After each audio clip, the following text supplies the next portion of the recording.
Bueno, entonces la clase pasada habíamos, habíamos dejado un pedacito pendiente de este ejercicio. Vamos a terminarlo. Luego acá.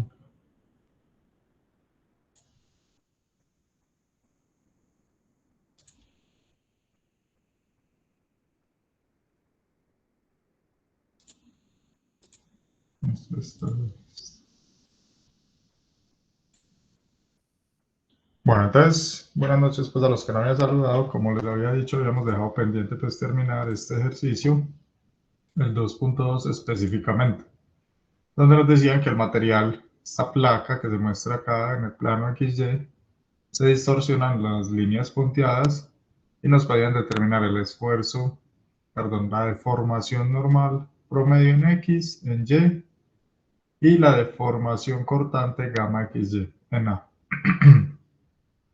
Y adicional también nos pedían la deformación normal promedio a lo largo de la línea BE. Ahí era donde estábamos calculando la deformación para esa línea BE.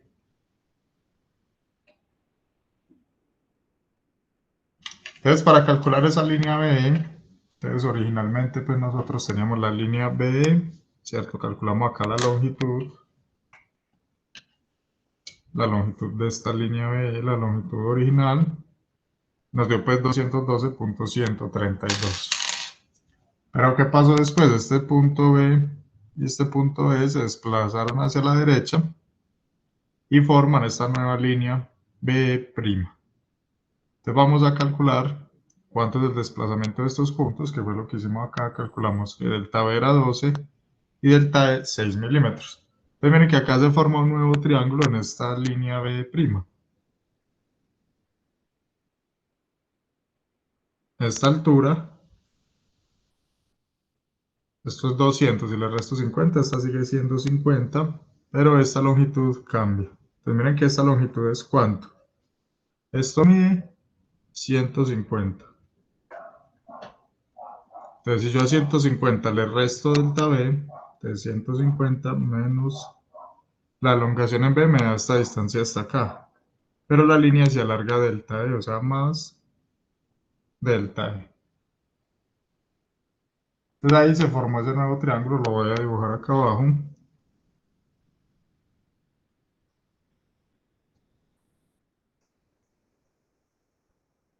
Esto es B' y esto es E'. Entonces esto mide 150 y esto va a medir 150 menos delta B, que es 12, y más delta E, que es 6. O sea que esto mide 144.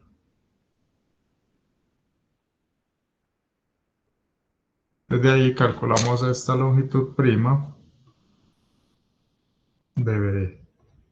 Entonces la longitud prima de BE, esto es un triángulo rectángulo, va a ser la raíz de 150 al cuadrado más 144 al cuadrado.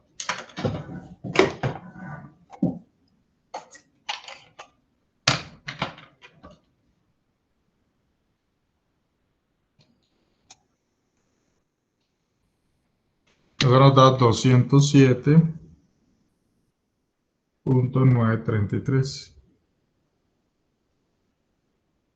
Entonces ya tenemos las dos longitudes para calcular esa deformación de la línea B. Entonces la deformación de la línea B pues va a ser la longitud final de BE menos la longitud inicial dividido la longitud inicial. Entonces eso va a ser la longitud final 207.933 menos la longitud inicial 212.132. Entonces miren que dio menor, ¿cierto? ¿Qué quiere decir? Que la línea se comprimió, se acortó. Es una deformación, puede dar negativa cuando el elemento está con presión. Dividido la longitud original 212.132. Esto es milímetros sobre milímetros. Y esta va a ser la deformación de B, que nos va a dar entonces 207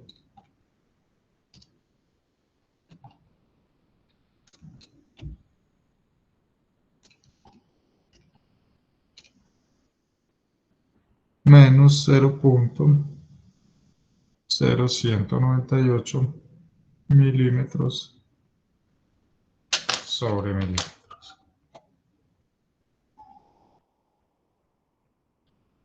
Y esa va a ser la deformación unitaria de B. Entonces puede dar negativa, sí, cuando los elementos están a compresión.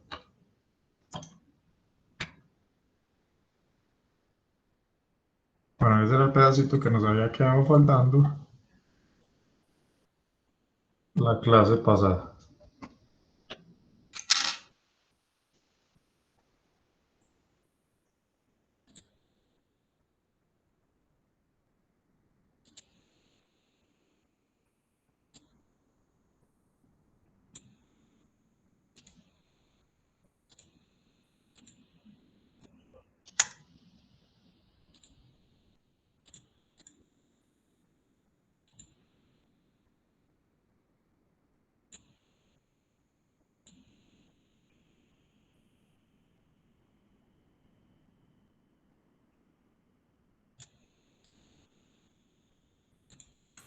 Profe, pero qué pena, hay un compañero que está solicitando que por favor lo deje ingresar, se llama William Beltrán.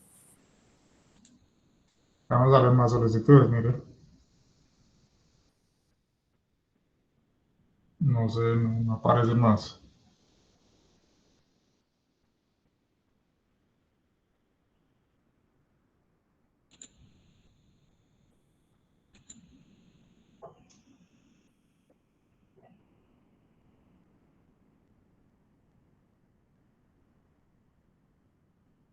Bueno, entonces este era el pedacito que nos faltaba de la clase pasada. ¿Alguna pregunta?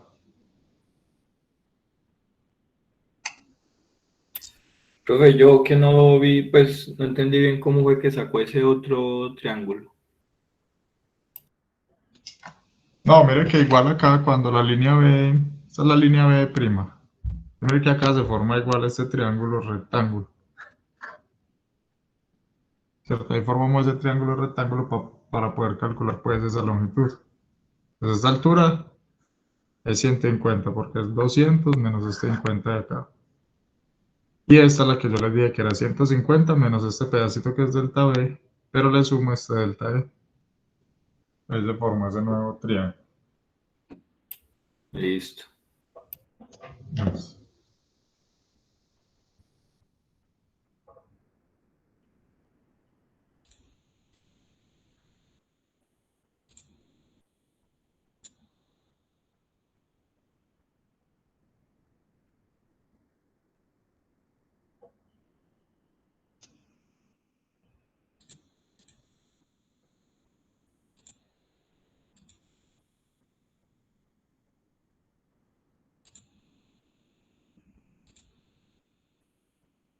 Bueno, les queda entonces el 2.13 de tarea. Vamos a hacer este 2.26. Arley, qué pena, ¿me dejas terminar de copiar, por favor?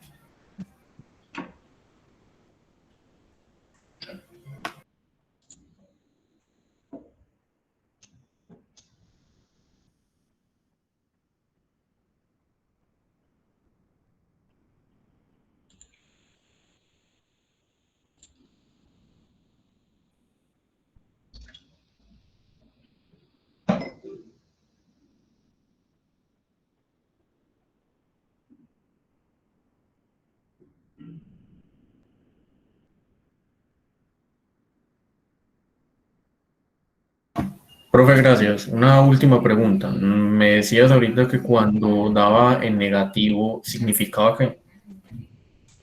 O sea, cuando es negativo es porque el elemento está con presión, se acortó.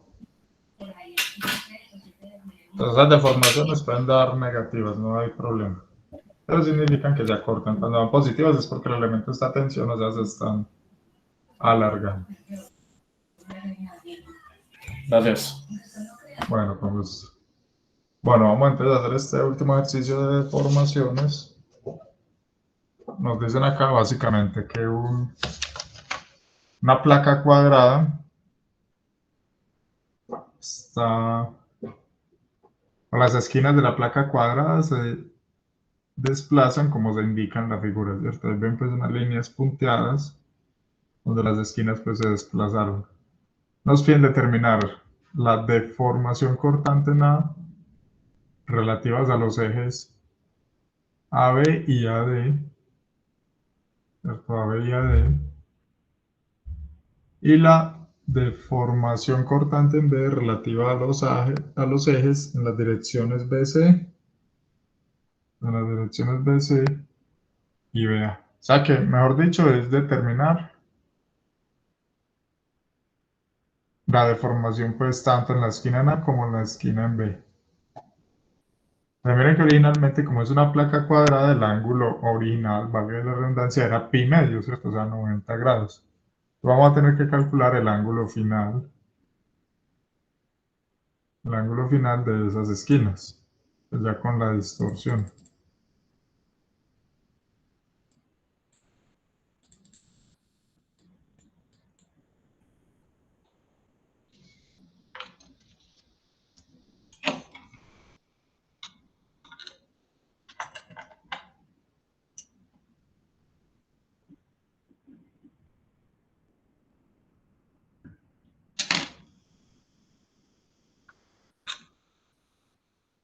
Vámonos para la esquina en A.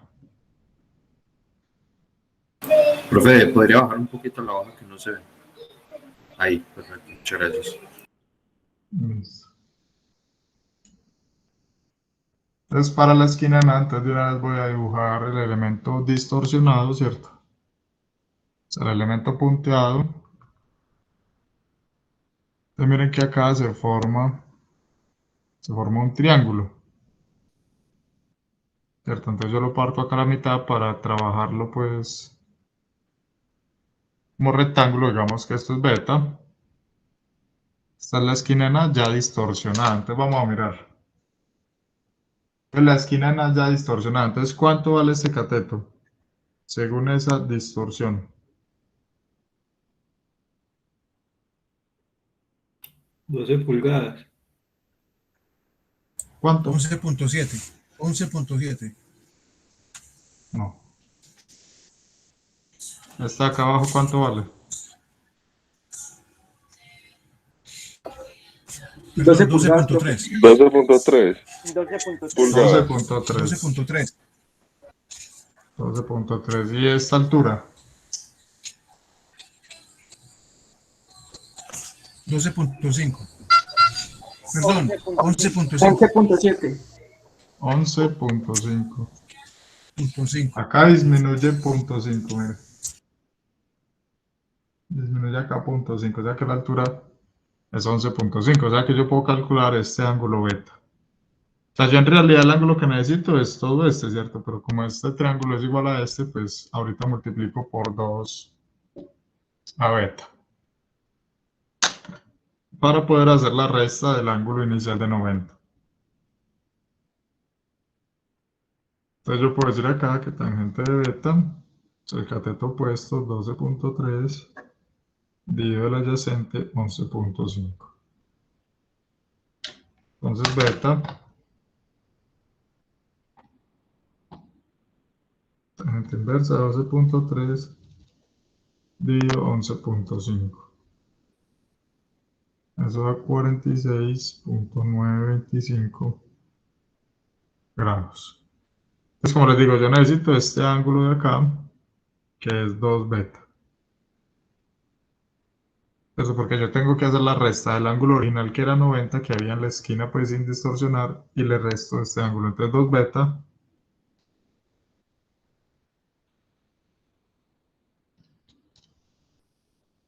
va a ser 93.85.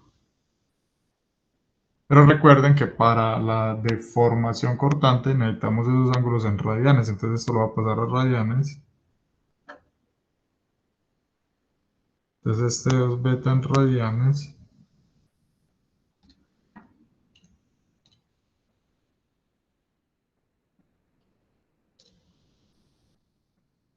es 1.638.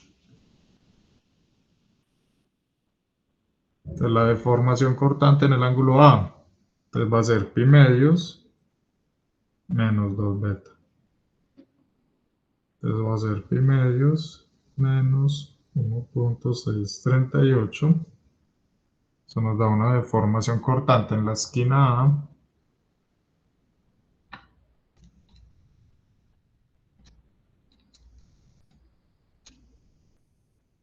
de menos 0.0672 radianes. ¿Qué quiere decir que de negativo? Quiere decir que el ángulo final en esta esquina es mayor de 90, ¿cierto? Mire que ahí por el triángulo uno ve que eso como que disminuye, o sea, se desplana hacia abajo, entonces aumenta el ángulo. Es por eso la deformación cortante da negativa. Vámonos para la esquina en B.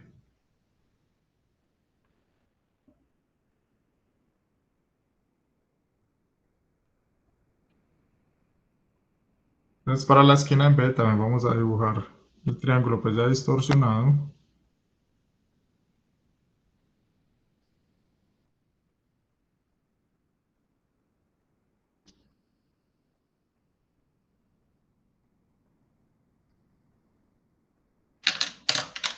Pues llamémonos esto vale que esto sea alfa. Entonces acá vamos a necesitar también 2 alfa. Pero vamos a calcular pues alfa primero aprovechando acá este triángulo. Entonces, ¿cuánto vale este cateto? ¿Y cuánto vale este? El vertical, 11,5. 11,5. Y el horizontal, 12,3. 12.3 exactamente. Desde acá podemos encontrar alfa como tangente de alfa. Tangente de esta alfa va a ser el cateto opuesto, 11.5. Dividido el adyacente que es ese que es 12.3. Y acá nos da que alfa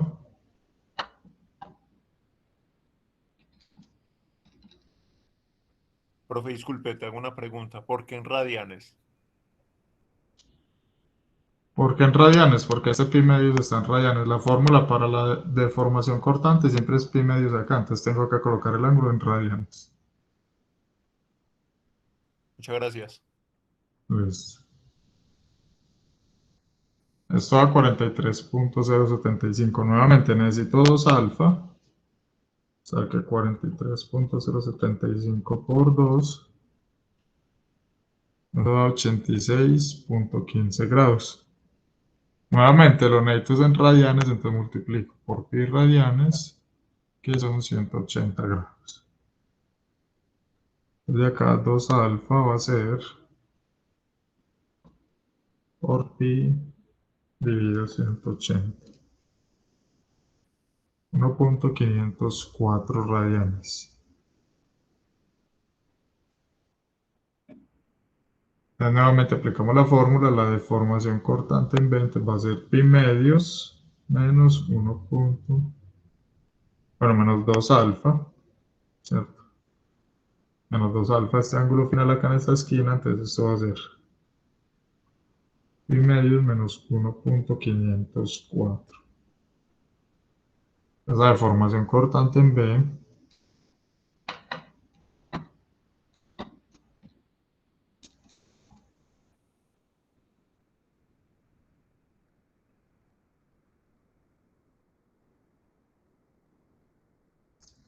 0.0668 radianes. Esa es la deformación cortante en la esquina B. Entonces acá al contrario que la otra, acá el ángulo se volvió más agudo, ¿cierto? Se volvió menor de 90, el ángulo final. Entonces, que la deformación cortante simplemente es pi medios menos el ángulo final, ¿cierto? Siempre es pi medios menos el ángulo final.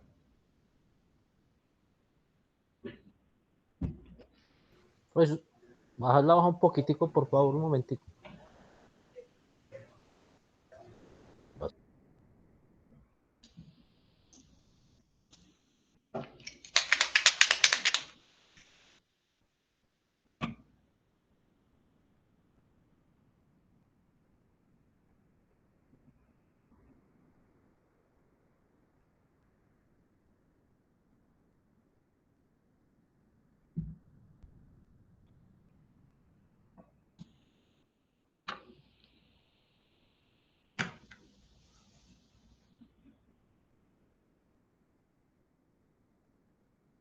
Bueno, y esto era lo que nos faltaba de la clase pasada.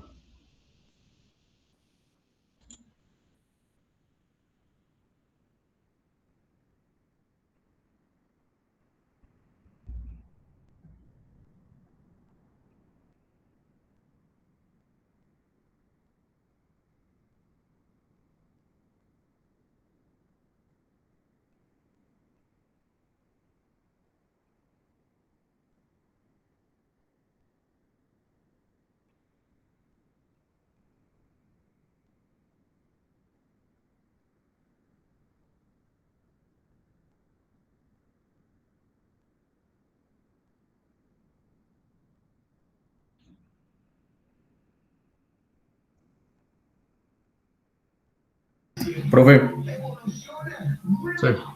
yo no he comprendido muy bien la utilización de ese ángulo 2 alfa.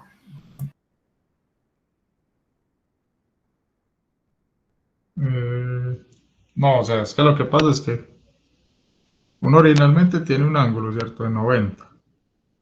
Entonces, el esfuerzo, la deformación cortante, lo que le dice a uno es el cambio en la forma de esta geometría. Entonces, si el ángulo cambia acá, entonces yo lo que hago es restarle a 90, le resto este ángulo que es 2 alfa, para saber cuánto fue el cambio en el ángulo ahí en esa esquina. Ah, ok, entonces el primer alfa que nosotros encontramos corresponde es precisamente ese nuevo triángulo rectángulo que se formó ahí. Sí, sino que lo hago así con un solo alfa pues, para trabajar con este triángulo rectángulo, porque yo lo puedo trabajar con todo eso, pero me toca con una identidad trigonométrica para buscar este 2 alfa, entonces pues, nos demoraríamos más. En cambio acá aprovecho pues y parto de este y llamo este alfa y este es 2 alfa.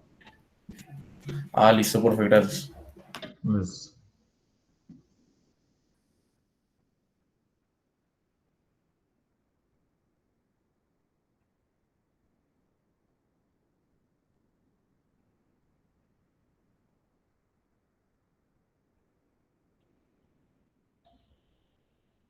bueno, me avisan porfa cuando terminen de copiar.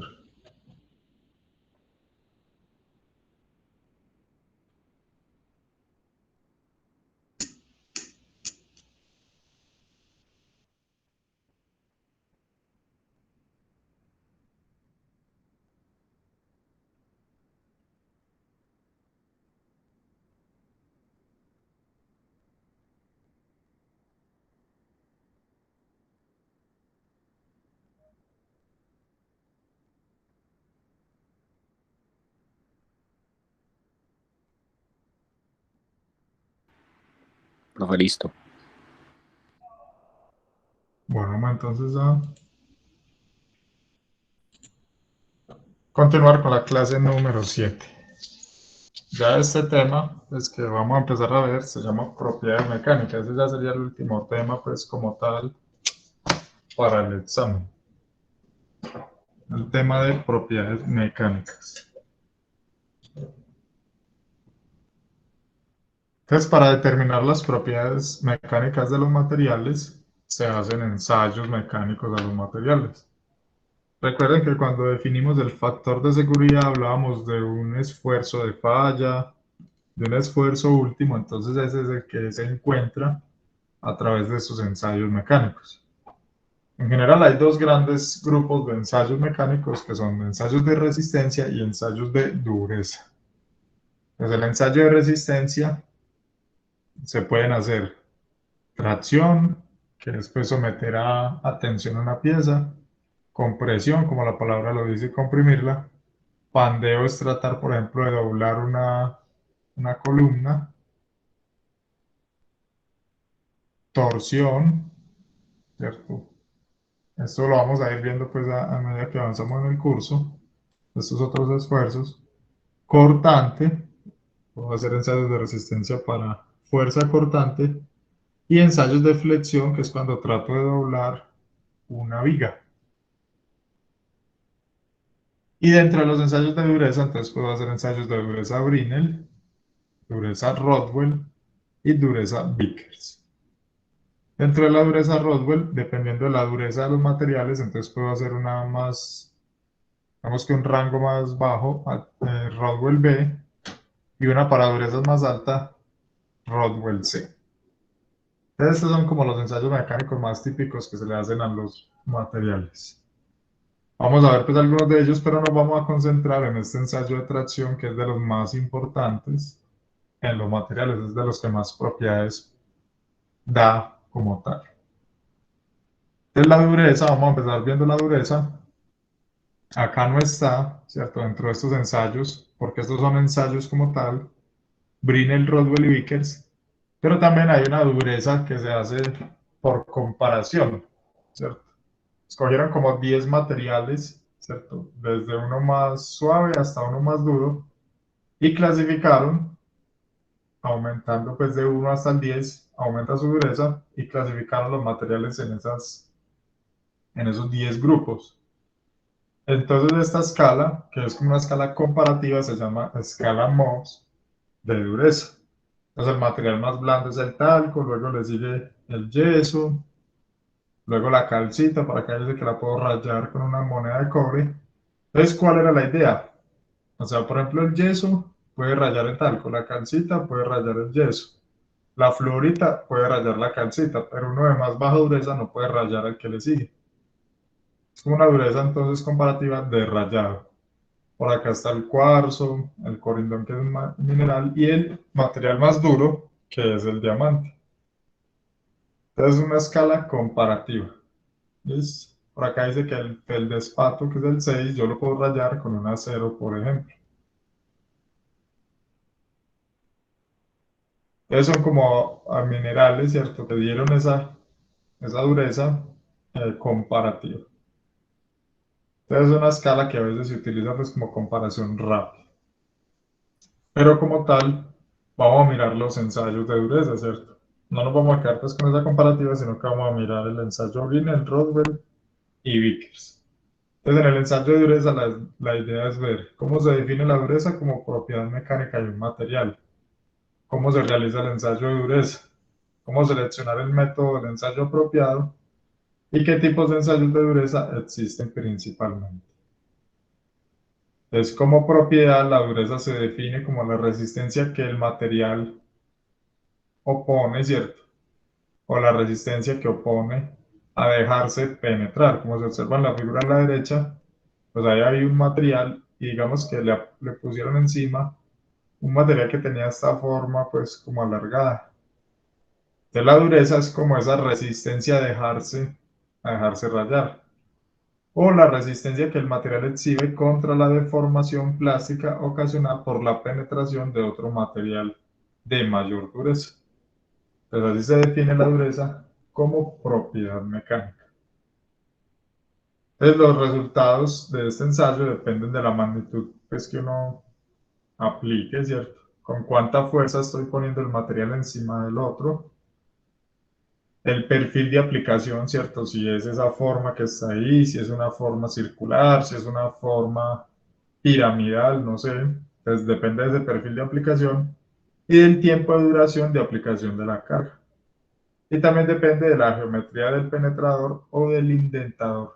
Entonces a la pieza que raya se le conoce como penetrador o indentador. Entonces, para seleccionar un ensayo de dureza, uno debe entonces saber qué tipo de material va a someter al ensayo, si es necesario cumplir alguna norma en específico, tener una dureza aproximada del material, ¿cierto? Esto, pues si usted sabe que es un aluminio, pues entonces va y busca las durezas de los aluminios. Si sabe que es un acero, pues va y busca durezas aproximadas de un acero. La homogeneidad o heterogeneidad del material, el tamaño de la pieza, si se necesita embutición, la cantidad de muestras que se meterán al ensayo y la precisión necesaria del resultado. Desde esas condiciones selecciona uno el ensayo de dureza. Desde el primer ensayo es el ensayo Rodwell. Cada uno de estos ensayos tiene unas normas específicas. Entonces, las normas del ensayo Rodwell son la ASTM E18. La ASTM es la Sociedad Americana para Ensayos de Materiales, ¿cierto? American Society of Testing Materials. la STM, la ISO 6508 y la JISZ 2245. En realidad, pues yo he trabajado siempre con esta ASTM. Ahí le dice a uno qué condiciones debe tener el ensayo, ¿cierto? Cuáles son las cargas, cómo debe ser la geometría del indentador para realizar este ensayo de dureza Rodwell. ¿Listo?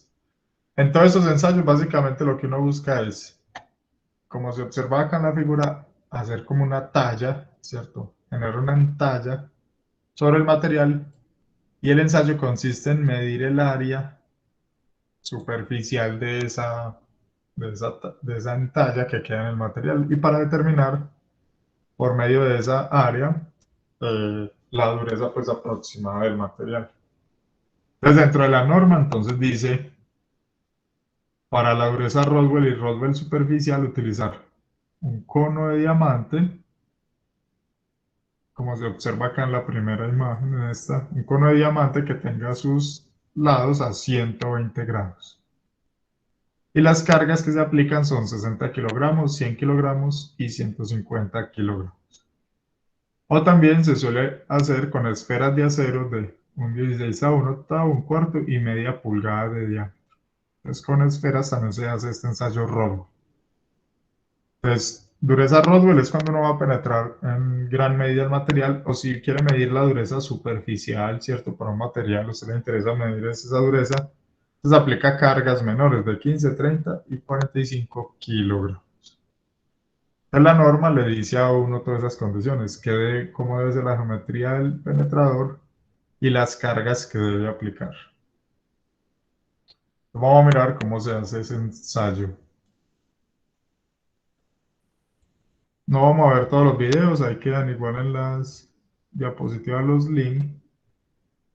Ahora le tengo que dar detener, vamos a compartir.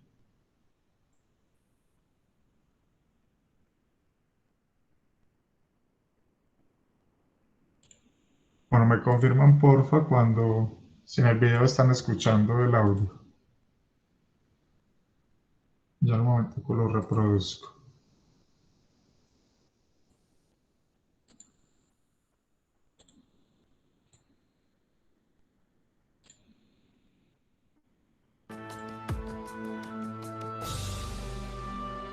The Rockwell Hardness Test, Scale C. In this video, we will show how the Rockwell Hardness Test works using... ¿Están escuchando el audio? Sí, señor. Y si se está viendo el video, pues. Sí, afirmativo. Sí, también. Sí. Listo. Muy bien, profe, gracias. Bueno, listo. Miren que ahí van a tomar una pieza, ¿cierto? Una pieza mecánica de alguna máquina que por algún motivo falló y van a medir la dureza, ¿cierto? Van a comprobar la dureza si de pronto fue que le pasó algo, pues como tal, en esa parte. Using a gear wheel. The basic idea of this test method is to measure the permanent depth of indentation of a hard indenter under a test force. In the process variant Scale C, a rounded cone made of diamond is used as an indenter.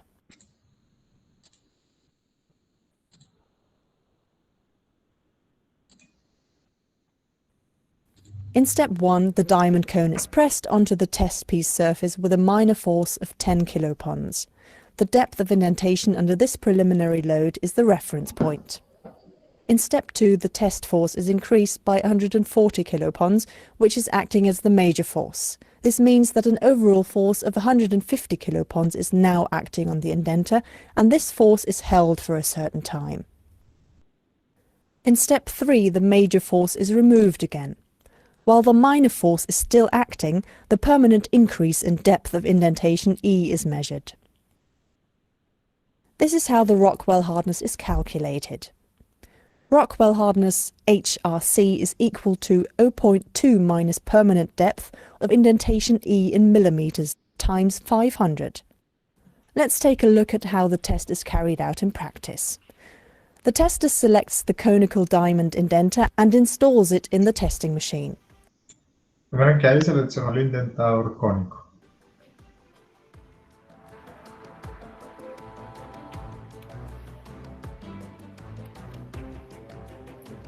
Then he picks up the gear wheel and puts it on the support table.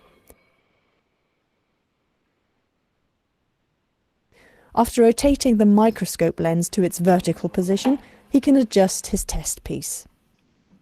As soon as a focused image can be seen on the screen, the surface of the test piece is in the correct height. The test can start. In modern testing machines, the Rockwell hardness test is fully automated. That's why the Rockwell hardness test is used so often in automated production lines. That's it. The Rockwell hardness of our gear wheel is 55 HRC. This result is displayed on the screen.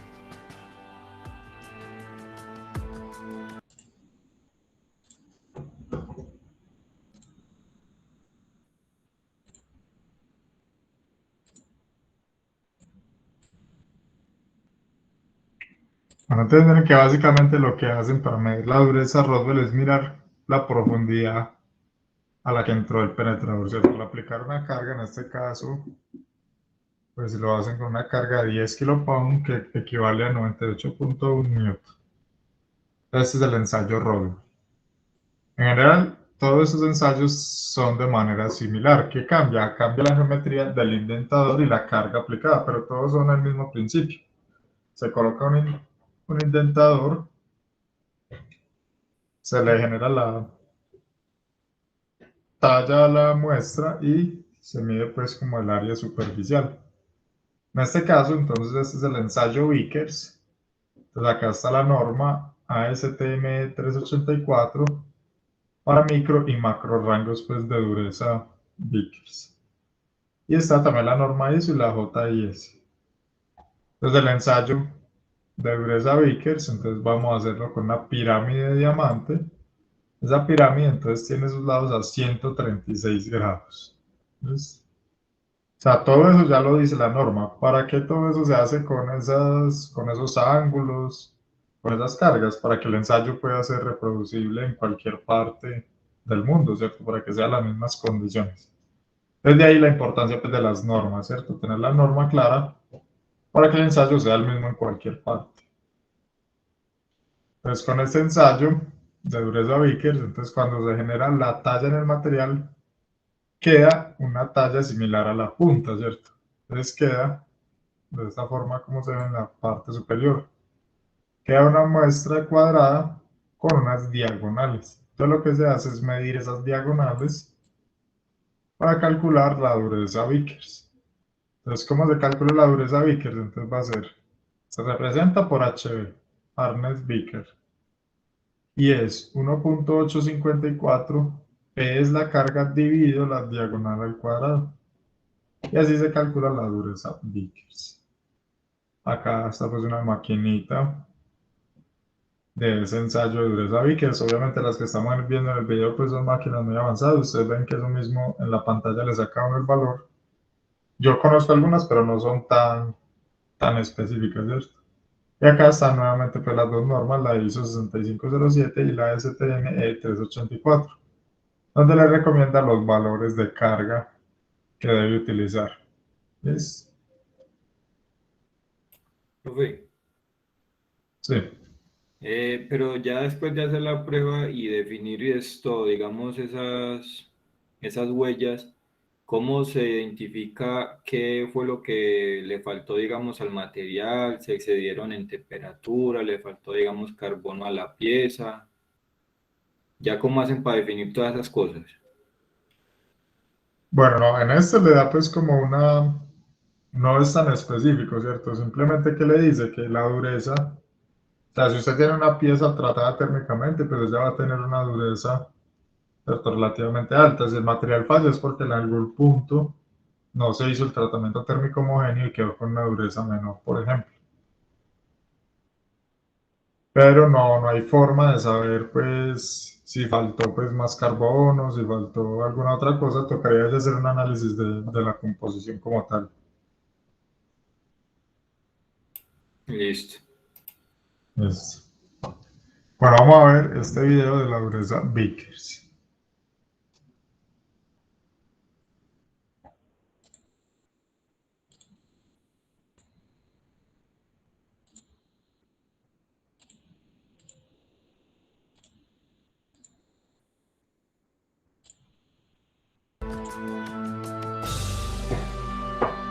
The Vickers hardness test.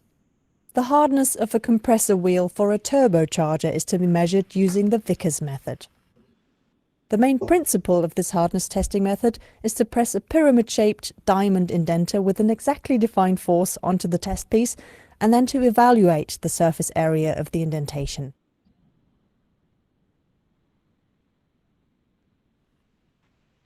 First, the tester has to prepare his testing machine.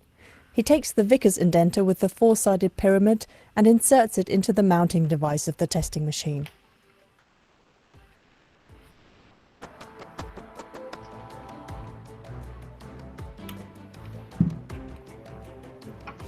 He then places the compressor wheel on the support table and rotates the microscope lens into its working position.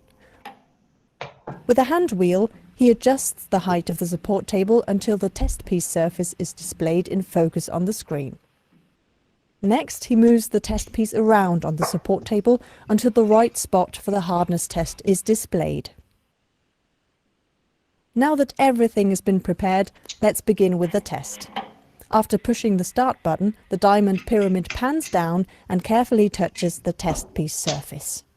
The test force slowly increases to its specified value. After holding the test force constant for a certain time, the indenter lifts again, pans back, and the microscope lens resumes its former position. This is the magnified indentation on the display screen. With the control knob, the tester now places 4 measuring lines at the corners of the indentation. Doing that, he can easily measure the length of the 2 diagonals.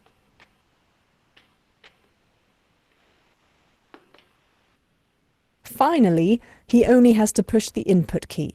The Vickers hardness value will then be calculated automatically. It is equal to the test force F in the old unit kilopond divided by the area of the indentation A in square millimeters.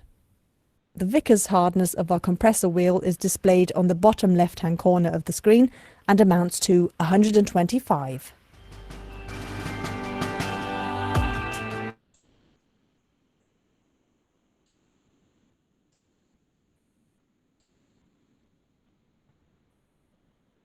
Bueno, esa era la dureza Vickers. ¿Listo? Ahí como vieron en la maquinita medían las diagonales, ¿cierto? Las diagonales de la huella que queda sobre la pieza.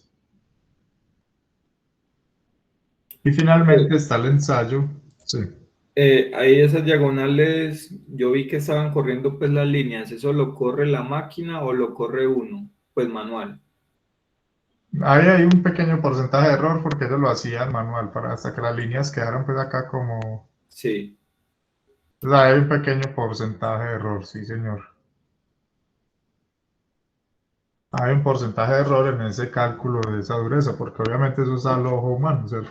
Pues la máquina, miren que es muy avanzada, pero no da hasta allá, ¿cierto? O sea, identificar pues acá estas esquinas perfectamente, entonces hay un pequeño porcentaje de error.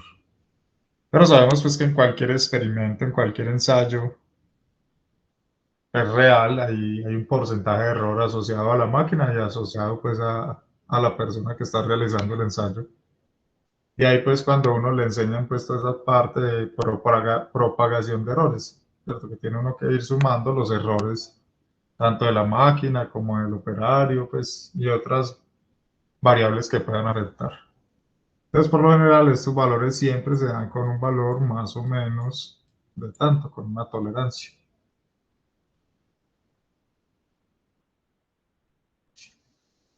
Bueno, y finalmente el ensayo Brinell, que se hace con un indentador tipo esfera, se hace siguiendo la norma ASTM E10, se utilizan esferas de carburo de acero endurecido o carburo de tungsteno, de 10 milímetros de diámetro. Se utilizan estas esferas. La esfera tiene un diámetro de, cuando penetre sobre el material, vamos a medir una huella de diámetro de minúsculo. Para calcular esa dureza Brinell, entonces se utiliza esta ecuación. 2 veces P, que es la carga, dividido pi por el diámetro de la esfera, que multiplica al diámetro de la esfera menos la raíz cuadrada del diámetro de la esfera al cuadrado menos de minúscula, que es el diámetro de la huella, al cuadrado. Esto es lo que ustedes ven allá cuando mostraron en el video, que es la carga dividido el área superficial. Ya acá pues hicieron la fórmula y este es el área superficial de la huella que queda en la pieza. Entonces hay que medir el diámetro de la huella. Pues igualmente acá pues les queda el video para que observen. Hacen lo mismo, ¿cierto? Toman el indentador pues tipo esfera, marcan la huella y miden el diámetro de esa huella. Y la máquina pues ya tiene esa fórmula incorporada, donde en este caso da un valor de 250 de dureza brin. Listo. Incluso se puede hacer pues como un comparativo en ocasiones entre las escalas de dureza. ¿Cierto? Hay tablas que le ayudan a uno a comparar esas durezas. Profe, te hago una pregunta.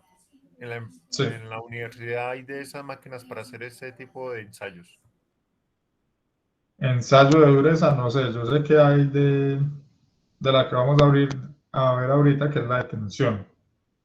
Es la máquina universal, pero de dureza no estoy seguro. Muchas gracias. No la he visto. Pero sí hay la que, como les digo, la hora, Profe, que es la máquina universal, que es la que se utiliza pues para el ensayo de tensión, que es el que muchas propiedades vamos a extraer de esa aplicación. profe, en el Pascual sí hay.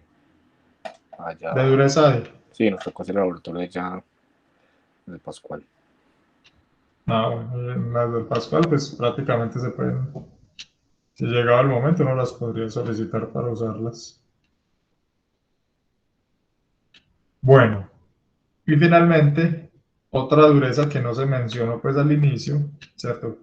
¿Por qué no la menciono? Porque es muy específica, es el ensayo de dureza Shore. Esta básicamente se hace para otros tipos de materiales, ¿cierto? Como plásticos blandos y plásticos duros, o gomas en algunos casos.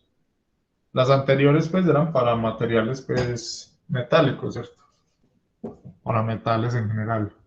Esta dureza Shore entonces se hace para polímeros, para cauchos, y básicamente lo que se mide es como una altura del rebote, ¿cierto? Dependiendo, usted coloca como una bolita, una esferita a rebotar sobre el material y mide qué altura rebota.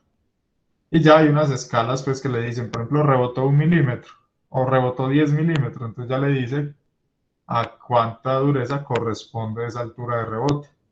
Entonces, por ejemplo, acá en esta escala de dureza Shore hay muchas escalas, ¿cierto? Acá está la A y la D. Entonces, por ejemplo, bandas de goma, entonces tienen una dureza Shore de 20, gomas de borrar, entonces una dureza de 40, por ejemplo, gomas neumáticas entre 60 y 70, tacones de zapatos 80, plásticos de carros de supermercado pues 60 en la D, y plásticos de cascos de construcción tienen una altura relativamente alta. Entonces, esta, como les digo, se utilizan pues como para otro tipo de materiales, ¿cierto? No necesariamente metálicos. Entonces, por eso pues no se indica pues tanto. Y la clasificación va desde 0 hasta 100. Va de 0 a 100. También es como algo comparativo, ¿cierto? No es que haya un valor como tal, sino que es algo comparativo. Esas serían los ensayos de dureza. Ahora vamos a empezar a hablar de los ensayos mecánicos como tal de resistencia. ¿Cierto? Lo anterior era dureza del material, ahora vamos a mirar la resistencia de los materiales. Y vamos a empezar por esta prueba de impacto, que dependiendo cómo se realice, entonces puede ser ISOT o Charpy. Simplemente la clasificación dependiendo de la forma en que se haga. En esta prueba, ¿qué medimos? En esta prueba medimos energías de deformación. Como se observa acá en esta parte superior de esta figura, se aplica una carga, ¿cierto? Como se observa en la flecha roja, a la pieza se le hace una muesca o entalla, ¿cierto? Para ayudar pues a que fracture por acá. Eso se hace pues también por recomendación de norma y le da a uno las dimensiones de esa entalla. De lo que se hace es medir cuánta energía necesito yo para llamarlo de una palabra ahí un poco burda, es cuánta energía necesito para quebrar ese material, ¿cierto? Cuando lo impacte acá, ¿cuánto necesito para quebrarlo? Entonces eso se conoce como energía de deformación. Y lo que se hace es colocar la probeta por acá abajo, acá en la imagen de ahí abajo, en esta máquina, colocar la probeta acá abajo y dejar caer un martillo que impacte la probeta. Y dependiendo, ¿cierto? Yo acá tengo una energía potencial MGH.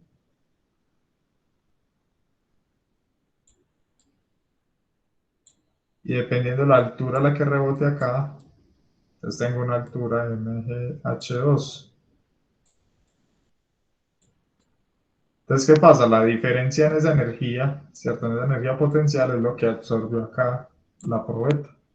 Y de ahí se saca ese balance para tener cuánta es la energía para romper esa probeta. Eso se conoce como energía de deformación. Entonces, la probeta debe ser de una forma y tamaño según la norma. Y hay que hacerle una entalla. Y los tipos de entallas son estos tres. Entonces se puede hacer hacia el centro en estas dos geometrías o hacia un extremo en esta otra geometría.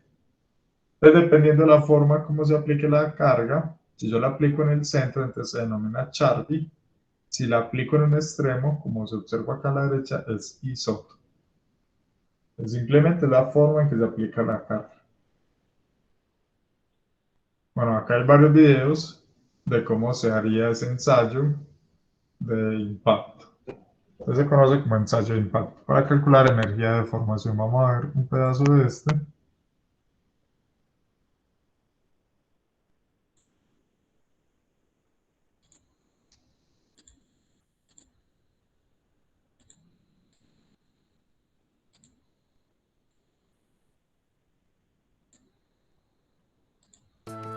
The Charpy Impact Test.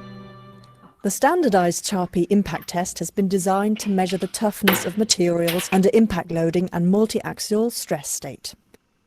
A pendulum impact testing machine is used to do so. ¿Si les pongo los subtítulos o es boba?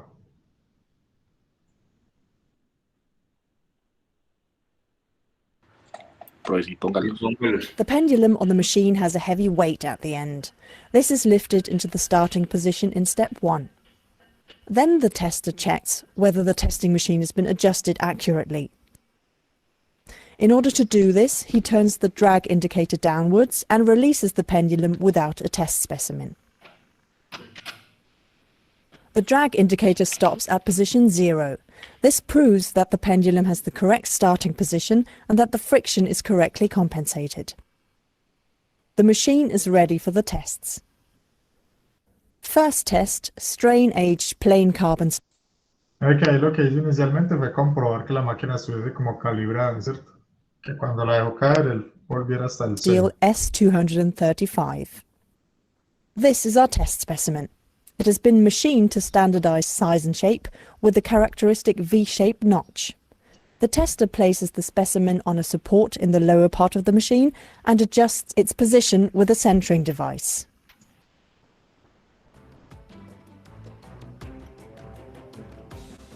Next, he turns the drag indicator downwards again and checks that everything is prepared correctly.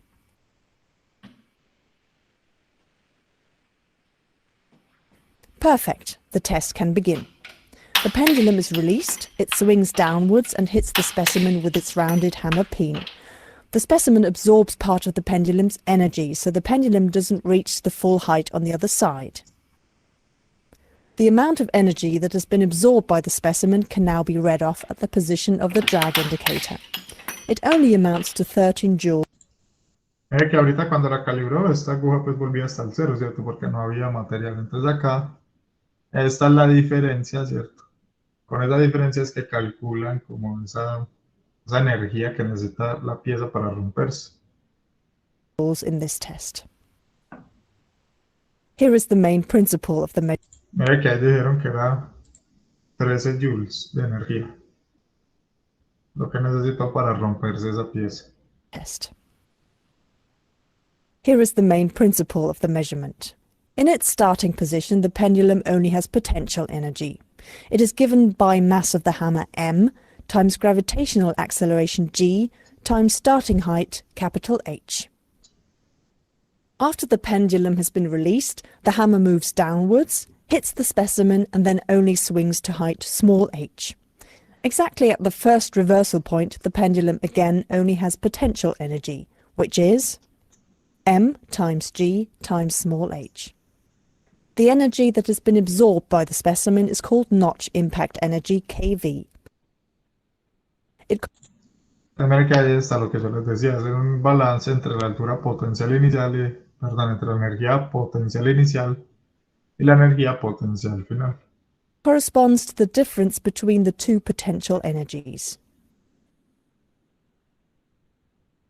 The first specimen only shows very little plastic deformation. A mostly flat, slightly glittering fracture surface has been formed. This is another important indication that this kind of steel is only able to absorb small amounts. Y dependiendo de la fractura, pues ya esa gente con la experiencia que tienen saben más o menos qué tipo de acero puede ser, ¿cierto? Dependiendo de cómo se fractura. Entonces este es el ensayo de impacto, que lo que nos indica o lo que nos da como resultado es la energía de deformación del material.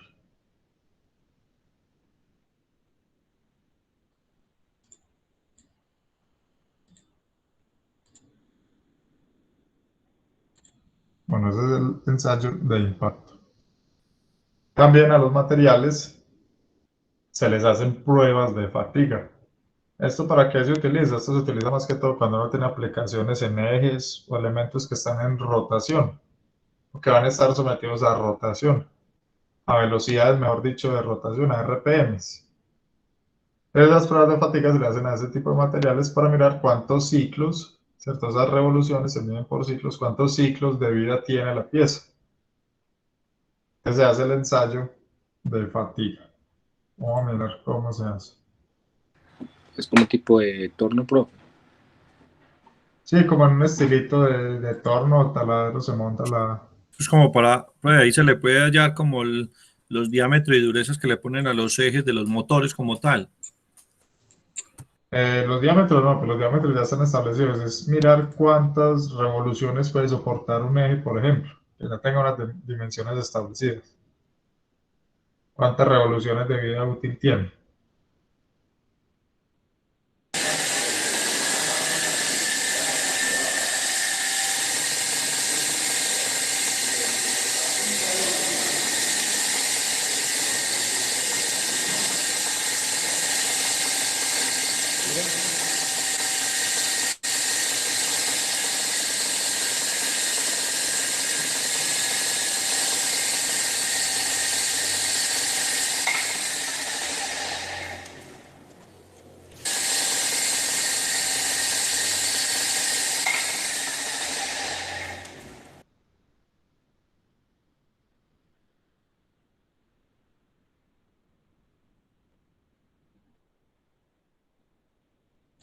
Pues ahí el material se fatigó y se rompió. Eso es, por ejemplo, lo que uno hace con ese conocido alambre dulce, ¿cierto? Se empieza a moverlo de un lado para el otro hasta que lo fatiga y lo rompe. Esos materiales son sometidos como a un ciclo de cargas en un determinado tiempo. Entonces este es pues, muy aplicado para esos sistemas de transmisión, ¿cierto? Que hay elementos que están en rotación. Profe, te hago una pregunta. ¿Esos cabezos de fijación ruedan al mismo tiempo o uno de ellos debe estar fijo? ¿Sí me voy a entender? ¿O más frenado que otro? No, los dos están, hay uno que entra, el movimiento como tal entra por este de la izquierda, pero este está acá, este puede girar libremente. Esto es un rodamiento. Sí, exacto. Pero el movimiento sí entra por acá, pues por la izquierda, pero ese rueda, Profe, rueda impulsado pero ahí por este hay otro. como un esfuerzo cortante o qué, porque no se ven alineadas los dos mandriles, No, pues no se ven centrados. digamos que es por la geometría también como del eje que no es como, no se ve totalmente recto tampoco. Por eso acá este tiene como libre, este se ajusta libremente, mejor dicho, al eje que uno le ponga. Profe, o sea De que la las pruebas derecha. de fatiga, Ah, ok. o sea que las pruebas de fatiga me dicen cuánto puede durarme, digámoslo, el eje de vida. Exacto, le dice a uno, por ejemplo, ese eje dura, no sé, 400.000 ciclos. Y usted cuando va a consultar, por ejemplo, en ejes y en cosas de ese estilo, usted encuentra en la hoja, o en la hoja de ruta, ese eje dura tantos ciclos.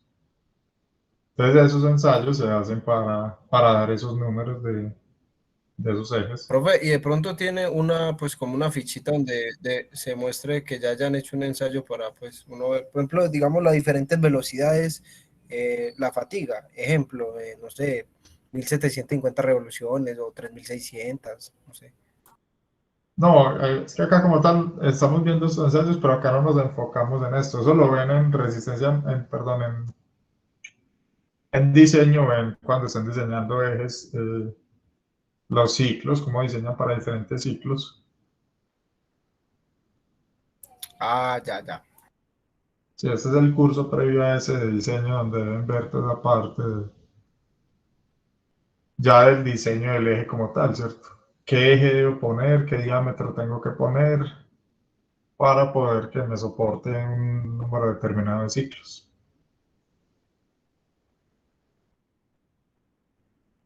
Bueno, y vamos a ver este ensayo. Este es el que les decía que es el que más propiedades nos va a dar. Se conoce como el ensayo de tensión o de compresión. Entonces, básicamente se utiliza una máquina de este estilo. Esta máquina se conoce como la máquina universal de ensayos. Consta de una cabeza fija y una cabeza móvil y dos mordazas donde voy a colocar mi probeta. Entonces yo coloco mi probeta acá, dependiendo si quiero hacer tensión, entonces esto se desplaza hacia abajo, o si voy a hacer compresión hacia arriba. Entonces acá hago tensión y compresión. En la misma máquina puedo hacer esos dos ensayos de tensión y de compresión. Entonces esta máquina se conoce como máquina universal de ensayos. Entonces si estoy haciendo un ensayo de tensión, entonces básicamente coloco mi probeta y la empiezo a estirar, pues a tensionar. Ella va formando un cuello, dependiendo del material, este cuello es muy pronunciado o poco pronunciado y finalmente pues falla, ¿cierto? Se fractura la probeta.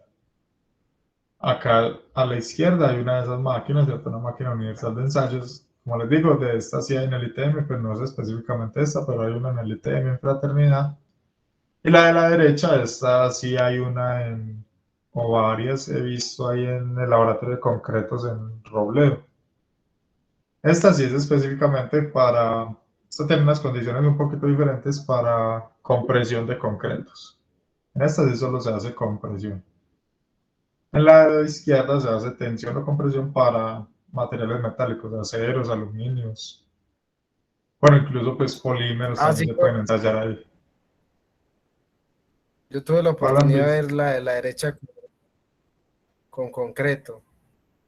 Eso, allá en el laboratorio de concretos está esta máquina. Cuando hacíamos el ensayo de los puentes allá en el laboratorio, ahí estaba esa máquina,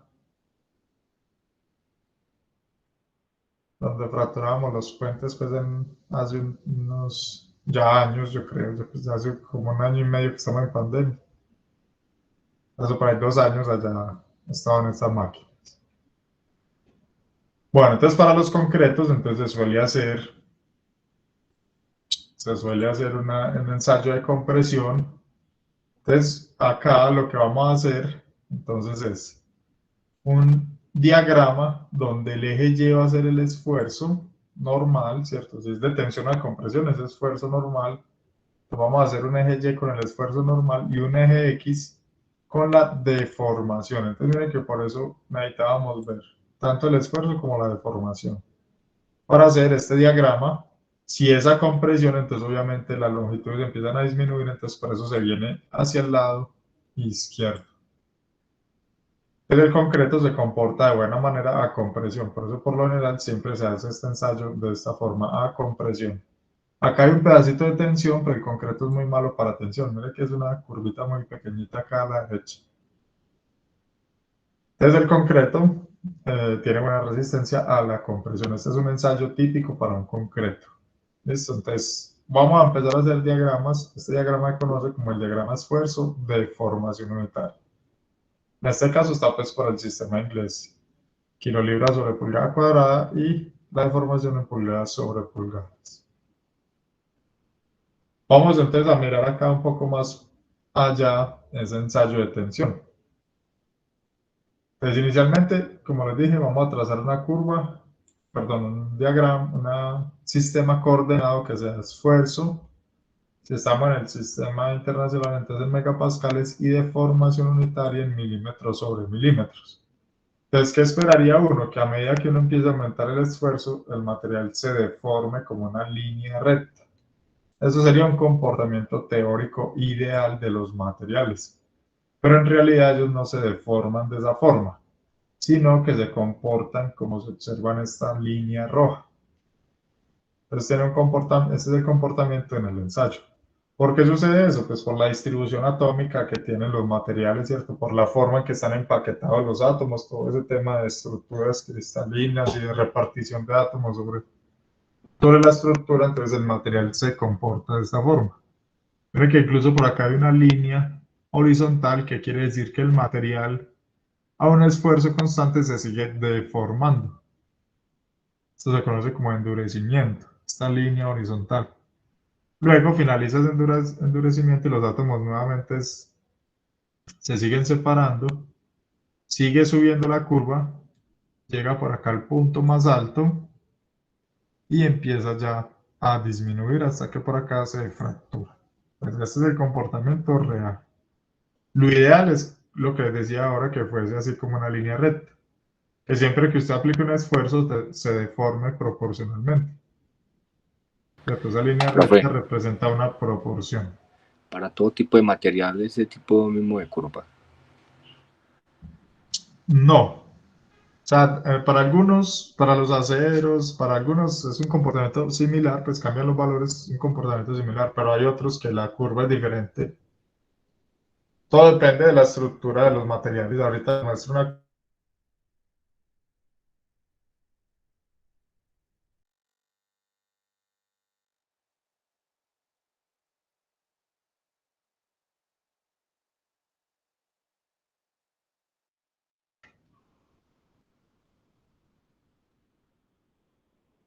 De las pruebas de tensión y de compresión, vamos a mirar acá un pedacito de este video que es un ensayo de tensión.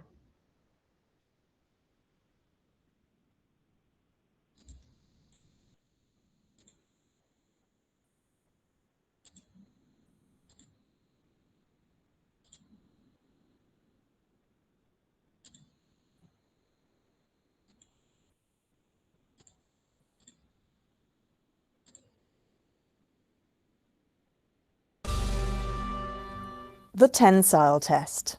First test, material with yield point phenomenon. Bueno, entonces acá en la prueba 1 van a hacer un material con punto, esto se llama fluencia. Este yield es fluencia. Vamos a mirar que eso es un fenómeno muy importante en los materiales. El material con punto de fluencia. First test, material with yield point phenomenon.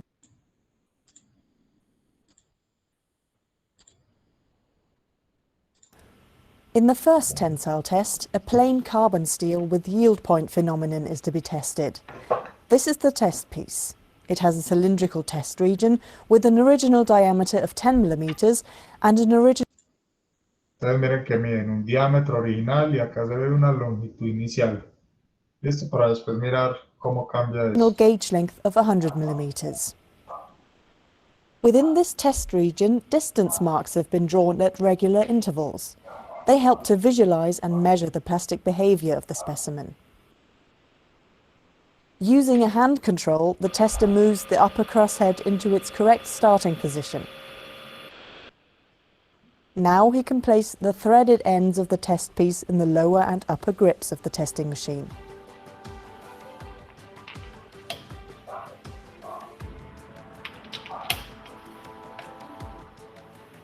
In the next step, he swings the extensometer into its working position and checks that everything is correctly prepared. Then he selects all necessary testing parameters on the control computer. Ready. The test starts and the extensometer's sensor arms are carefully pressed onto the test piece.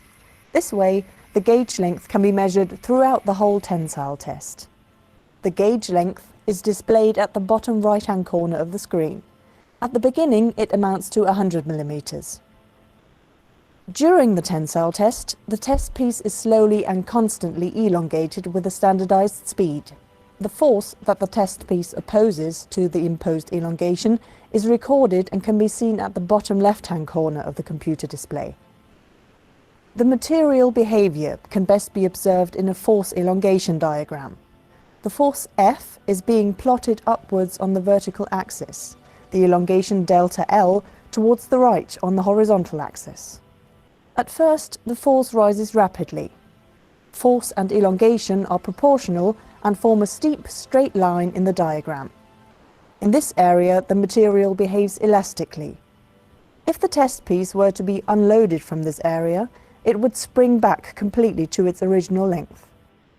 In materials with yield point phenomenon, the end of the elastic area can be seen clearly. The plastic deformation starts abruptly and is accompanied by a sudden drop of force. If the test piece were to be unloaded now, it would not spring back to the original length, but instead show a permanent elongation. In the next stage of the tensile test, an almost constant force level with slight fluctuations occurs. This phenomenon is called the Luders effect. After a certain strain, known as the Luder strain, the force increases again. The material opposes an increasing force against the imposed elongation. It strain hardens. Up to the point of maximum force, the test piece is strained uniformly along its length. This means that the test piece gets longer and thinner, but keeps a cylindrical shape.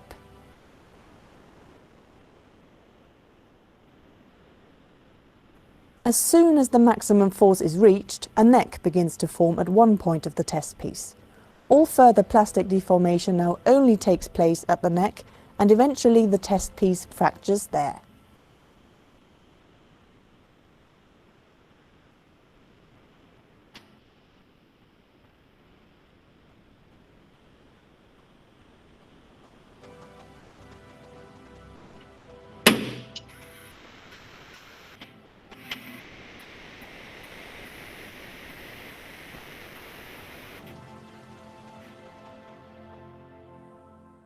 In the recorded force elongation diagram, the force FEH at the upper yield point can clearly be seen. This is the highest force the test piece can sustain elastically. FEL is defined as the force at the lower yield point, Fmax as the maximum force. Using these forces, Entonces acá se observa esta partecita acá donde sube y vuelve y cae. Es como la fluencia del material. Listo, ahorita vamos a ver otro que no presenta esa condición. strength properties of materials can be calculated. The upper yield strength REH is calculated by dividing the force FEH by the original cross-sectional area S0. The lower yield strength REL is defined in a similar way. The maximum force divided by the original cross-sectional area is called tensile strength RM. In the last step, the tester swings the extensometer back into its resting position and removes the broken test piece.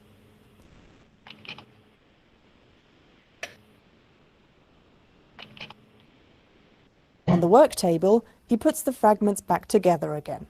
With the help of the distance marks, the percentage elongation after fracture can be determined. This is the permanent strain after fracture and amounts to about 30% in this example. Please note that the percentage elongation after fracture depends on the length to diameter ratio. By measuring the smallest diameter at the point of fracture, the percentage reduction of area can be calculated. It describes the reduction of cross-sectional area at the point of fracture in relation to the original cross-sectional area. In the second tensile test, a material without yield point phenomenon is to be tested.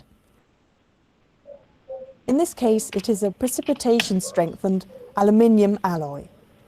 The test piece has exactly the same shape and dimensions as the specimen in the first test. It is cylindrical, with an original diameter of 10 mm and an original gauge length of 100 mm. After fitting the test piece into the testing machine and panning the extensometer into its working position, the test can start.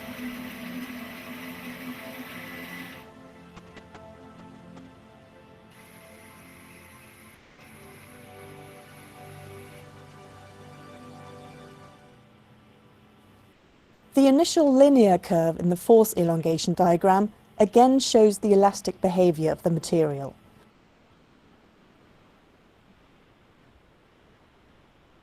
But this time, the end of the elastic area is not revealed by a sudden drop of force or any distinct change. There is a smooth and gradual transition from linear elastic behavior to plastic deformation. In the further course of the tensile test, the force increases and the test piece again is strained uniformly along its length. At the point of maximum force, a neck develops, and all subsequent plastic deformation is confined to this neck until fracture finally occurs there.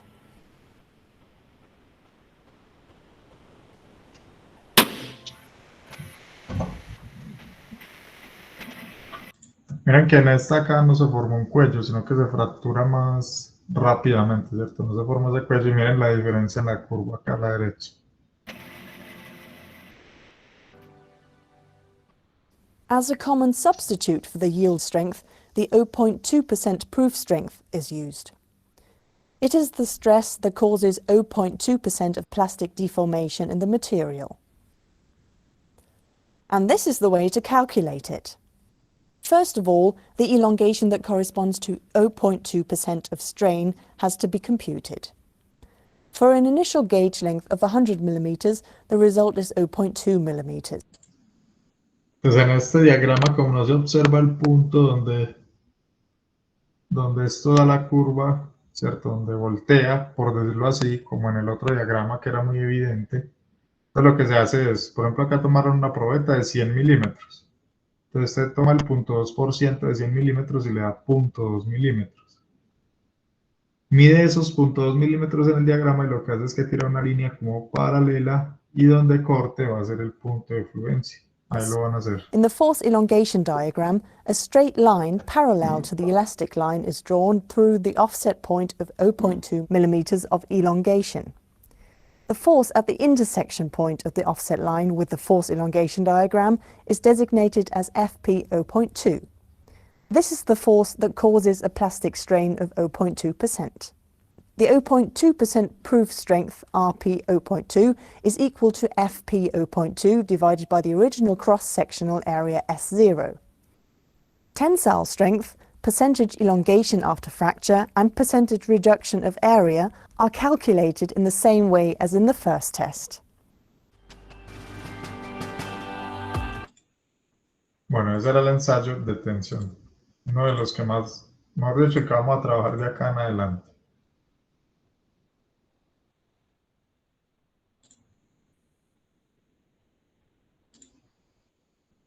Entonces el ensayo de tensión, que se reconoce como el diagrama esfuerzo de formación, acá se observa pues a la derecha un diagrama esfuerzo de formación para un material.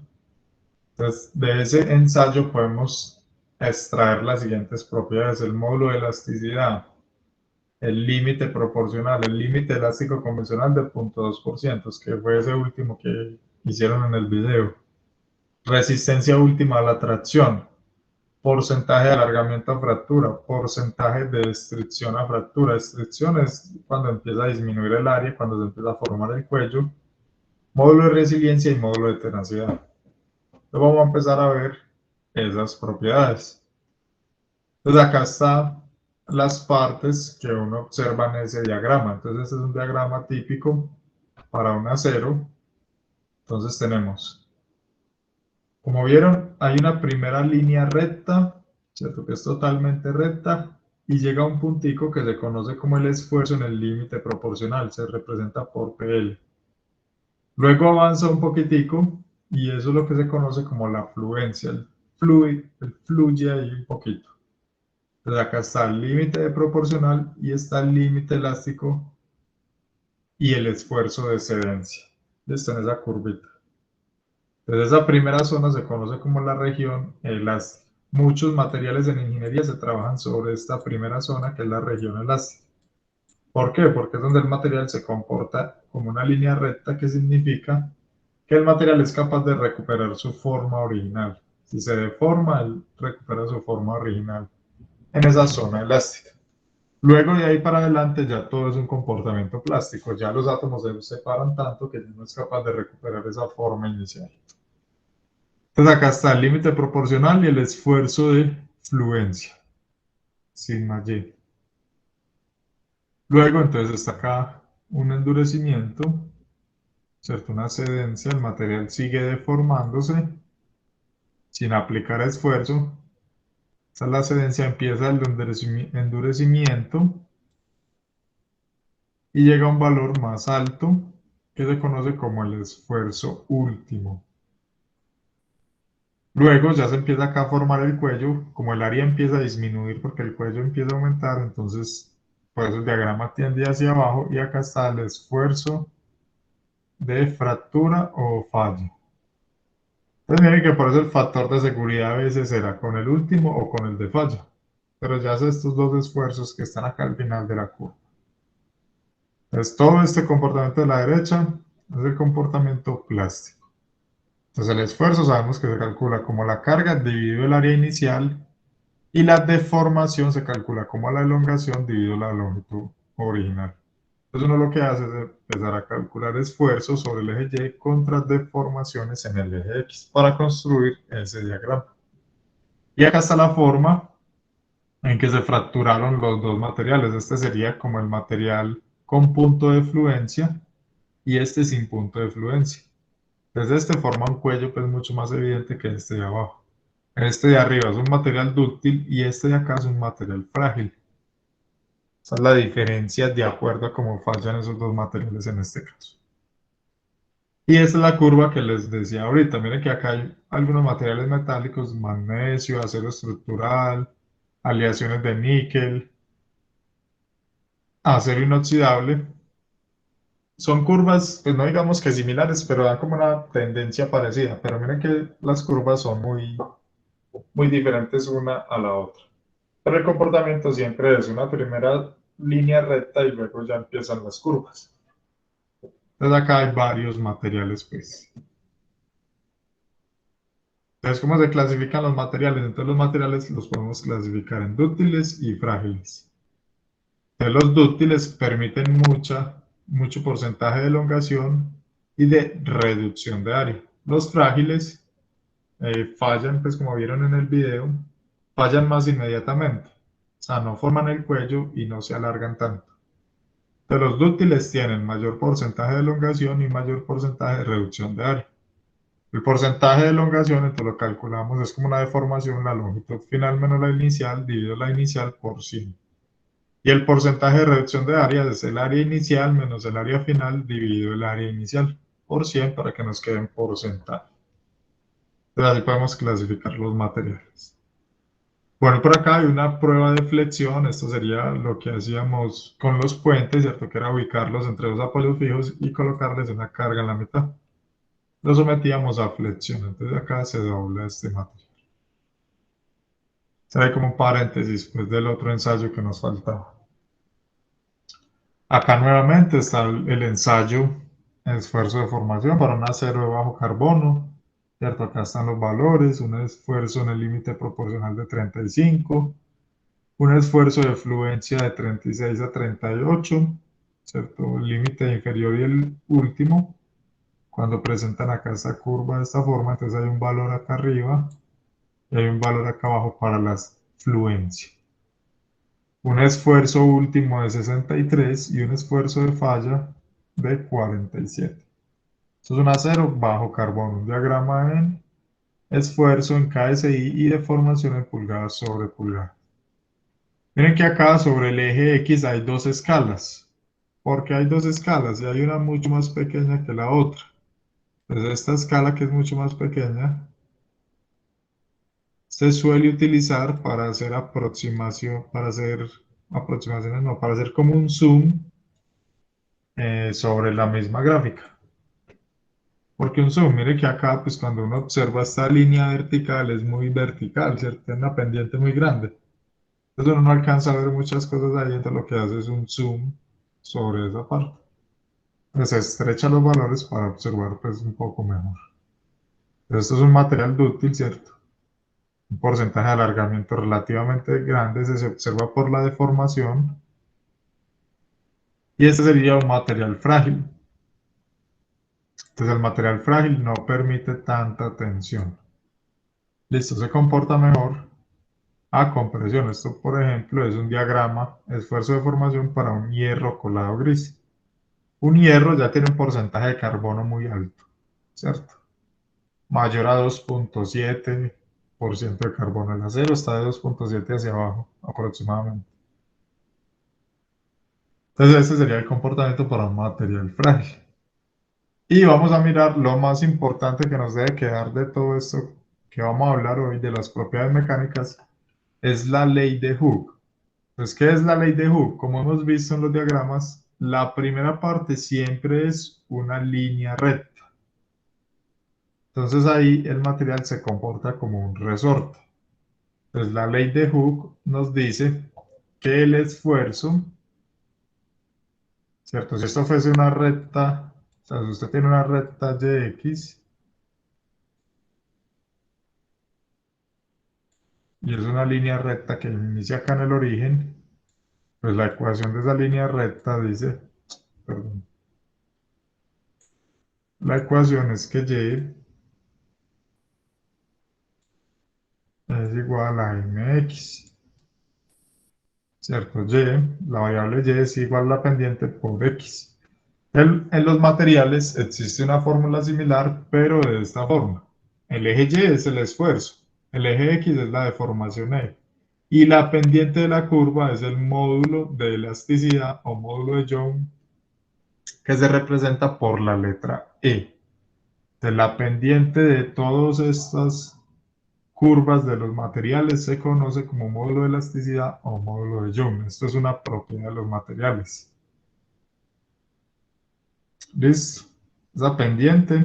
Y miren que, por ejemplo, todas estas curvas que hay acá a la derecha son aceros. Para los aceros esa pendiente es casi la misma siempre, ¿cierto? Ya que cambia, pues cambia la resistencia última, ¿cierto? Ya que la curva pues es más arriba o más abajo, pero la pendiente es la misma siempre. Es del módulo de elasticidad o módulo de Young. Es una propiedad de los materiales. Entonces acá hay diferentes en esta gráfica. Hay diferentes aceros, entonces un acero suave, 0.1% de carbono, tiene menos resistencia a un acero estructural, a un acero maquinado de 0.6% de carbono, a un acero endurecido y tratado térmicamente, 0.6% de carbono, y un acero para resortes de 1% de carbono. Entonces, a mayor contenido de carbono aumenta la resistencia del acero. Entonces, esto es la ley de Hooke. Esta formulita va a ser muy importante. Mire que nos relaciona esfuerzo con deformación. Esfuerzo y deformación. Bueno, acá está pues la ley de Hooke, ¿cierto? La ley de Hooke, entonces, bueno, cuando un material pasa la zona elástica, digamos que usted viene con este material y pasó la zona elástica, llegó hasta el punto A'. Entonces, ¿por qué se dice que ya el material quedó deformado? Porque él no es capaz de devolverse por esta curva, sino que él se devuelve por una línea aproximadamente paralela a esta parte inicial del diagrama. Entonces ya el material, cuando usted va y mide, él queda deformado permanentemente. Él ya se deforma este porcentaje, entonces ya pasó la zona elástica. Mientras que si uno está en la primera parte, en la región elástica, y llega hasta este punto, él se devuelve por la línea recta. Él es capaz de hacer eso por la línea recta. Pero ya cuando superamos ese límite, entonces él se devuelve por una línea diferente. Y ya se deforma permanentemente.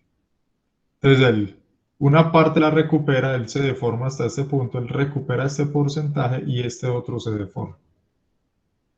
Bueno, y también en los materiales se suele hablar de histéresis mecánica, que es una pequeña diferencia que hay entre la forma en que se devuelve el material. El material se puede devolver por arribita o se puede devolver por acá por abajo.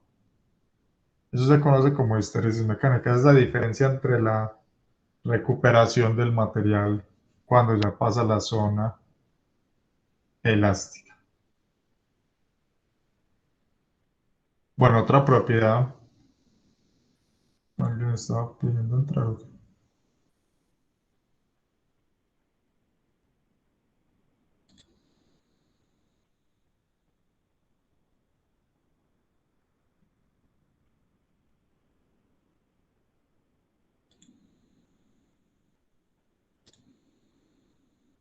Bueno, otra propiedad de los materiales es la relación de Poisson o de Poisson, pues como la quiera leer, que nos va a relacionar la deformación de los materiales. Entonces nosotros ya sabemos calcular esta, es la deformación longitudinal, que es el alargamiento sobre la longitud. ¿Qué pasa? Por ejemplo, usted coge un material, ¿cierto? Y usted lo alarga, pues ese alargamiento hace que disminuya el diámetro, ¿cierto? La masa no hay pierde, o sea, si yo alargo más masa, pues el diámetro disminuye. O al contrario, si yo comprimo, él trata como de engordarse. Entonces esta relación de Poisson lo que mide es esa relación, ¿cierto? Como tal, entre lo longitudinal y lo lateral. Entonces, ¿la longitudinal qué es? El alargamiento sobre la longitud, esa es la deformación que ya sabemos calcular. Y la lateral, pues se calcula también muy fácil, es lo que se elonga en el radio de este delta prima dividido el radio inicial. Entonces es la elongación radial dividido el radio. Y la relación de Poisson entonces es menos la lateral dividido la longitudinal. Y esto es una propiedad de los materiales. ¿Por qué el menos? Porque cuando la una aumenta, la otra disminuye. Entonces, para que la razón de positiva, ¿cierto? Si yo alargo, disminuyo el diámetro, o si yo comprimo, aumenta el diámetro. Entonces, una es la inversa de la otra. Entonces, acá en la gráfica se observa, pues, cuando esa tensión se alarga el elemento, entonces disminuye el radio, y a la derecha está la compresión. Disminuye la longitud, pero aumenta el radio. Y esa es la relación de Poisson. El módulo de resiliencia. Pues el módulo de resiliencia es el área que hay bajo la curva hasta el límite proporcional. O sea, acá se forma un triángulo. ¿Por qué un triángulo? Porque ya dijimos que esta zona en el límite proporcional es una línea recta. Entonces acá se forma un triángulo y se representa por la letra U sub R. Ese es el módulo de resiliencia. Como propiedad es la energía que yo necesito para llevar el material hasta este punto. ¿Cuánta energía tengo que adicionarle a ese material para llevarlo hasta este punto? Ese es el módulo de resiliencia. Entonces, como es un triángulo, entonces se calcula, ¿cierto? Esta área como un medio del esfuerzo en el límite proporcional por la deformación en el límite proporcional. O aplicando la ley de Hooke, ¿cierto? Donde el esfuerzo es E por E. Si yo despejo la deformación, entonces me queda el esfuerzo sobre el módulo de elasticidad. Entonces, si acá reemplazo eso, entonces me queda esfuerzo por esfuerzo, esfuerzo al cuadrado dividido el módulo de elasticidad. Entonces, de cualquiera de las dos formas se puede calcular un medio del esfuerzo en el límite proporcional por la deformación en el límite proporcional, o un medio del esfuerzo en el límite proporcional al cuadrado sobre el módulo de elasticidad. Mire que acá está muy claro que es sobre el límite proporcional, el módulo de resiliencia.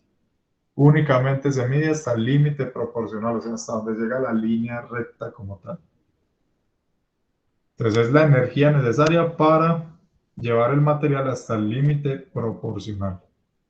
Y otro es el módulo de tenacidad, que representa toda la energía que yo necesito para llevar el material hasta el punto de falla. Y esa es la que se hacía con el ensayo de impacto, ¿cierto? ¿Cuánta energía necesito para fracturar ese material? Y se representa por la letra U sub T, el módulo de tenacidad. Entonces se calcula como todo el área bajo la curva. Acá a la derecha entonces hay varias curvas de diferentes aceros. Entonces, por ejemplo, la primera curva, la más bajita, entonces es un acero suave de 0.1% de carbono. Es el acero más dúctil, porque es más dúctil el que se alarga más, el que tiene más alargamiento. Pero no es tan tenaz, ¿cierto? Porque tiene muy poquita área acá por debajo. La siguiente curva es un acero estructural de 0.2% de carbono. Es el más tenaz, tiene más área acá bajo la curva. Y por último, este acero de 0.6% de carbono es el más resistente, ¿cierto? El esfuerzo de falla, o el esfuerzo último y el de falla están por acá, mucho más arriba que los otros. Pero este es menos dúctil, ¿cierto? No se alarga tanto. El alargamiento pues es relativamente pequeño. Entonces es una forma de comparar también los diferentes materiales. Entonces, todas esas son las propiedades que leemos de ese diagrama. Hoy estamos viendo todo eso, la próxima pues hacemos ejercicios de cómo determinar esas propiedades como tal. Y miren que acá lo hemos hecho con el esfuerzo normal versus la deformación unitaria normal. Pero uno también puede hacer un diagrama, sino que no es tan común, de esfuerzo cortante versus deformación unitaria cortante. Y los diagramas para esos materiales tienen este comportamiento. También una primera línea recta, o sea, proporcional, y luego ya entra una curva. Entonces por acá está la deformación cortante en el límite proporcional y el esfuerzo cortante en el límite proporcional. Acá ya la pendiente de la curva se llama el módulo de rigidez G. Bueno, sigue aumentando el esfuerzo, llego al esfuerzo último cortante, sigo aumentando, se empieza a formar el cuello y llego a un esfuerzo cortante de falla. Entonces este no es tan común porque pues, tener una máquina que le vaya midiendo esos ángulos de la deformación del material es complejo, ¿cierto? Recuerden que esta deformación cortante va midiendo la deformación en el ángulo del material. Entonces sería como algo que se observa acá en la izquierda, ¿cierto? Usted tiene un material sometido a esfuerzo cortante, un esfuerzo tau XY, y él se empieza a deformar de esta forma, hasta que falla. Igualmente, hay una ley de Hooke para esa primera zona que es una línea recta. Entonces yo puedo decir que el esfuerzo cortante es esa pendiente que es el módulo de rigidez por la deformación cortante gamma. Y aún más interesante, hay una forma de relacionar el módulo de rigidez con el módulo de elasticidad. Entonces el módulo de rigidez G es el módulo de elasticidad dividido 2 veces por 1 más la razón de Poisson. Y ese es el diagrama esfuerzo-deformación unitaria cortante. ¿Listo? Hoy pues no resolvemos tantas preguntas, ya tenemos poco tiempo. Lo que les quiero mostrar es que en el Teams ya tienen unos archivos en materiales de clase, en documentos, donde están las tablas de propiedades. Bueno, y también les puse los factores de seguridad recomendados. Pero estas tablas de propiedades es muy importante pues que las tengan siempre a la mano, se las pueden imprimir mejor. Porque en los exámenes pues la utilizamos bastante. Entonces acá tenemos pues esta tabla, ¿cierto? Pues digamos que acá hay algunos materiales, pues no están todos, ¿cierto? Están como los que más utilizamos. Entonces están las propiedades mecánicas para materiales de ingeniería típicos. En el sistema internacional, entonces por ejemplo acá está el material, está la densidad. Entonces miren que ya empieza un módulo de elasticidad, E, gigapascales. Módulo de rigidez G, gigapascales. Luego están las condiciones de la fluencia, este yield, fluencia. Entonces para tensión, para compresión y para cortante. Está el esfuerzo último. Entonces para tensión, para compresión y para cortante. Mire que para cortante incluso los datos son limitados, porque es un ensayo más limitado, como les decía ahora. Está el porcentaje de elongación en 50 milímetros de una probeta. sea, tomaron una probeta de 50 milímetros, midieron cuánto era el porcentaje de elongación. Está la razón de Poisson, que se representa pues por esa V, por esa letra, eso se llama mu o nu, ¿cierto? En el lenguaje griego creo. Y por último, una propiedad que no hemos visto, que después la miramos, que es el coeficiente de expansión térmica. ¿Cómo se afecta el material? También por la temperatura, que es otra propiedad. Y miren que acá hay varios materiales, entonces están dentro de los metálicos, entonces están las aleaciones de aluminio, las fundiciones, aleaciones de cobre, aleaciones de magnesio, acá está el acero, entonces tenemos la estructural A36, uno de los más comunes, la estructural A992, inoxidable 304 y un acero de herramientas L2. Una aleación de titanio. Dentro de los no metálicos, entonces tenemos concreto de baja resistencia y alta resistencia, plástico reforzado, entonces Kevlar 49, y este como un vidrio 30%. Y tenemos algunas maderas estructurales, en este caso la Douglas Fir y esta otra White Spruce. Y ahí hay algunas propiedades entonces, de los materiales. En la primera parte está en el sistema internacional y en la segunda en el sistema inglés.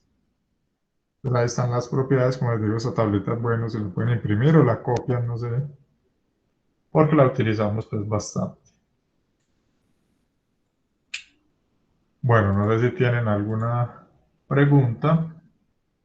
Como les digo, la próxima pues ya hacemos ejercicios aplicados de toda esta Todas las de la teoría. vida. Todas. No, yo creo que se resuelven haciendo ejercicio. Sí, en los ejercicios miramos a ver qué falta. Eso sí, vuelve a pegar la mirada a esas propiedades. Bueno, voy a ir llamando a lista Costa Diosa, Presente, profe. Aguirre Acevedo, Profesor, presente. Barragán López está, Bedoya Andrés, Presente, profe. listo. Beltrán Monsalve, Presente. Cano Paniagua, Presente. Carmona Higuita, Buenas noches. Chamorro Vallejo, Presente. Chaverra Zuleta, Presente, profe. Clavijo Sánchez, Flores Arango, Profe, presente. Profe, presente. Flores, John Clavijo. Joan Flores. Clavijo y Flores, Gallego, Presente, profe. Gamboa Metaute,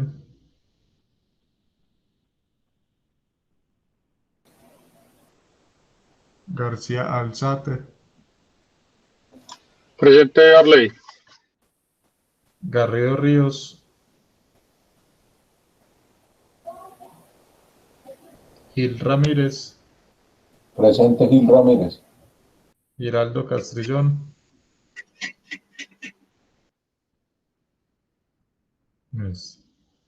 Gómez Jiménez, Arley, buenas noches. buenas noches, Granados García, responde en el chat, Herrera Marín, Presente, profe. Ibargüen Echeverría, Por acá, profe, presente. listo, usted tiene varias faltas. Yo no, señor, yo estaba en todas. Ibargüen Echeverría, que me aparece con faltas del 13, señor. 17, 20 y 24 de agosto. No, nunca. Pues yo he llamado siempre y no me ha respondido. Aramillo raro, Castañeda, Presente, profe. igual también Flores Arango Joan tiene del 13, 17, 20 y 24. Profe, yo te mandé un correíto diciendo lo del tema de vacaciones, se está reemplazando. Ah, pero no me han enviado las cosas como tal. Sí, es que no entraba todavía el jefe, profe. Entonces no tengo listo. quien me respalde la excusa. Listo. Apenas la tenga, me la envía, por favor, listo. Aramillo Osorio Walter, Buenas noches, profe. Loaiza Marín Robinson. Presente, profe. Lopera Vergara Héctor. Mendoza Londoño Julián. Presente, profe. Montoya Vélez José Manuel. Presente, profesor. Morales Celis Hugo. Murillo Arenas Cristian. Presente, profe. Ocampo Ochoa Danilo. Presente, profe. Orozco Loaiza John. Profe, presente. Ortiz Espinal Luisa. Profe, presente. Osorio Patiño José. Quejada Gallego Steven. Ramírez González Luis. Presente, profe. Restrepo Guerra Luis Eduardo. Profe, se me había ido la conexión. Lopera. Héctor Lopera. Listo, señor. Ríos. Listo, profe. Gracias. Presente. Suaza Arroyave. Presente, profe. Vargas Cortés. Presente, profe. Villacop Blanco. Presente, profe. Y Zapata Cuello. Zapata Cuello, profe, aquí. Profe. Listo. Ok. Me pase la de los compañeros. Listo. Ibargüen me parece muy raro porque yo siempre vuelvo y rectifico. Osorio Patiño está. Garrido Ríos. Listo, Osorio está. Garrido Ríos y Gamboa Metaute. Solo faltaron dos. Profe, presente. Garrido Ríos, presente, profe. Qué pena, es que voy manejando. Qué pena, profe. Garrido Ríos. Listo. Y Gamboa Metaute.